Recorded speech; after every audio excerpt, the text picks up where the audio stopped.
Hello everyone, welcome back to my channel.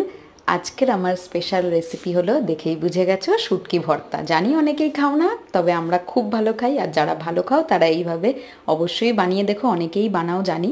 প্রথমে শুটকি মাছগুলো ভালোভাবে গরম জলে নোংরাটা পরিষ্কার করে নেবো, একটুখানি ভিজিয়ে রেখে। তারপরে অনেকটা পেঁয়াজ, অনেকটা রসুন, টমেটো, কাঁচা লঙ্কা, যে যেরকম ঝাল খাও সে সেরকমভাবে কেটে নিয়ে কড়াইতে দিয়ে দেবো শুকনো লঙ্কা, আর দেব হচ্ছে সর্ষের তেল। তারপরে ধুয়ে রাখা, গরম জলে ভালোভাবে পরিষ্কার করে ধুয়ে রাখা শুটকি মাছগুলোকে একটু হালকাভাবে ভেজে নেব। তোমরা লো ফ্লেমেও ভাজতে পারো, হাই ফ্লেমেও ভাজতে পারো। আমি এখানে লো ফ্লেমে ভেজে নিয়েছিলাম যাতে একটু সেদ্ধ হয়ে যায়। তারপরে দিয়ে দেব হচ্ছে কেটে রাখা, বেশ ঝিরিঝিরি করে কেটে রাখা পেঁয়াজ, দেব লঙ্কাগুলো, আর দেব হচ্ছে রসুন আর কেটে রাখা টমেটো।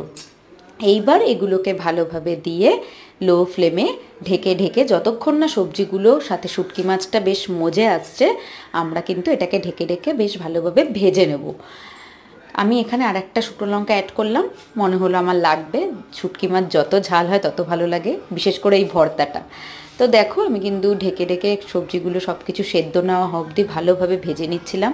তারপরে একটু হাই ফ্লেমে দিয়ে আর একটু নাড়াচাড়া করার পর দেখো বেশ অনেকটা জিনিসটা মজে এসছে।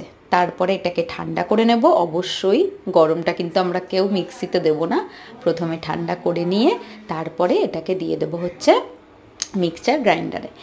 ভালোভাবে গ্রাইন্ডারে পেস্ট বানিয়ে নেব এটা। আমি এখানে ফুল পেস্ট বানিয়েছি, একদম ফাইন পেস্ট যেটাকে বলে। তোমরা কিন্তু একটু আধা আধা রেখেও পেস্টটা বানাতে পারো, ওটাও বেশ ভালো লাগে। তো তারপরে আমি সেম কড়াইয়ে আর একটু তেল দিয়ে বাটাটা দিয়ে অ্যাড করে একটুখানি নাড়াচাড়া করব। তারপরে অ্যাড করব হচ্ছে স্বাদ মতো নুন, যেহেতু এটা অনেকটা টেনে আসে তাই প্রথমে নুনটা অল্প দেবে।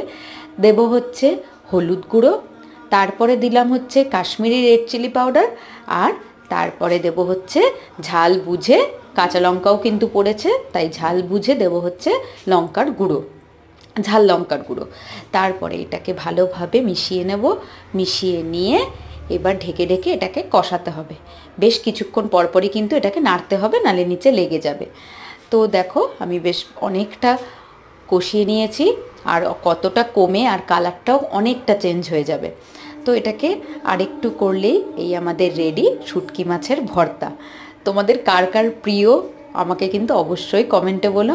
আমাদের বাড়িতে সবাই আমরা দারুণ খাই। তো চলো, টাটা।